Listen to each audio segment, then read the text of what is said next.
Hello everyone, VK's here. Welcome to my Brown Dust video. Season 29 of the Novice Arena just ended, and I successfully achieved top 10 in the last 30 minutes. Now, I'll start to make my Novice Arena formation building guide for newbies. See you later. As we all know, in the Novice Arena, you can use up to 3 4-star units and the rest slots only 3-star units allowed.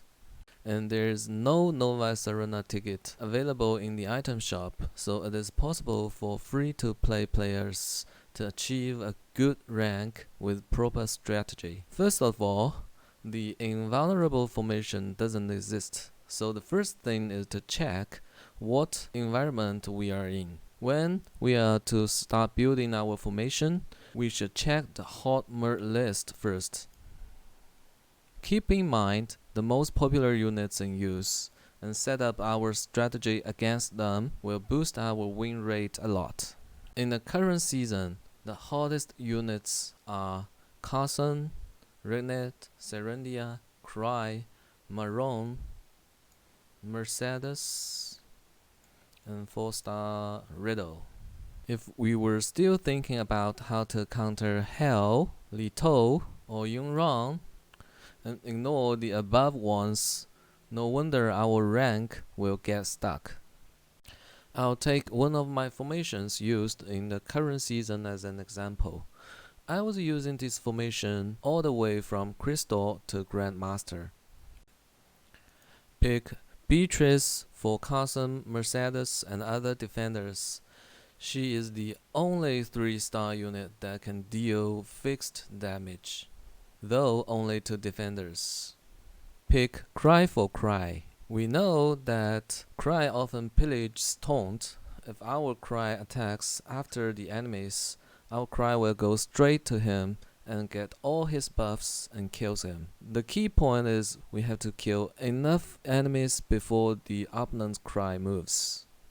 Serendia for Maroon and Serendia to remove debuffs, especially attack interference skills like silence and stun. Pick Sloan for Regnet, we'll explain it later. And then regular defenders from Carson, Mercedes, and Horan. We can also use Denarissa or Renee, but that will sacrifice us a 4-star slot. Pick an initiator with high damage and large range. The recommended units would be one of Riddle, Ayan, Viola, Yunron, Britain, Wiggle, and Cordelia. Pick an all-round attacker like Regnet, Rai, or Lydia. The key concept of building our formation is protecting our DPS and kill the opponents. The defender's mission is to undertake damage or trade for the opponent's DPS. Now we start explaining the positioning of the formation. The advantage of a regular 2-row formation like this one is it counters units with a diagonal range like Corette very well. We leave a blank tile behind our skip tile unit to protect our DPS from Regnet and Riddle from the same row. We deploy Carson below the blank tile to prevent the enemy's Riddle from middle or bottom line to hurt our DPS. We deploy Sloan behind Carson as to trade for Regnet we have mentioned before. If the enemy deploys his DPS in the middle or bottom row, if Riddle goes first and kills Carson, and then Regnet will trade with Sloan. So we should leave a blank tile behind Sloan, not to get Cry involved in Regnet's range. If Regnet goes first and trade both Carson and Sloan is also an acceptable result. And then we'll talk about the order.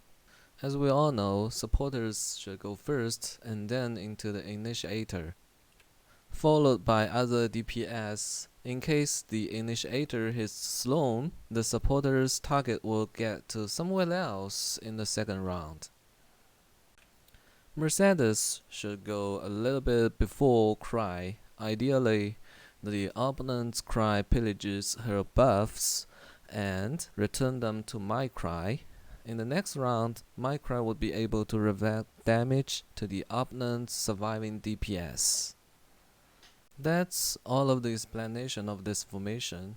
The win rate of this formation dropped gradually from 80% to 69% when I got a Grandmaster. That's the difference between regular ranks and top ranks. We can encounter the same opponent once and once again while we are struggling in Grandmaster rank. We have to study your enemy's formation and units to build a possible high win rate formation. Okay, that's all for today's video. Hopefully it may help you to get some points in building your own formation. I'll share more formations in the future. See you next time. Bye bye.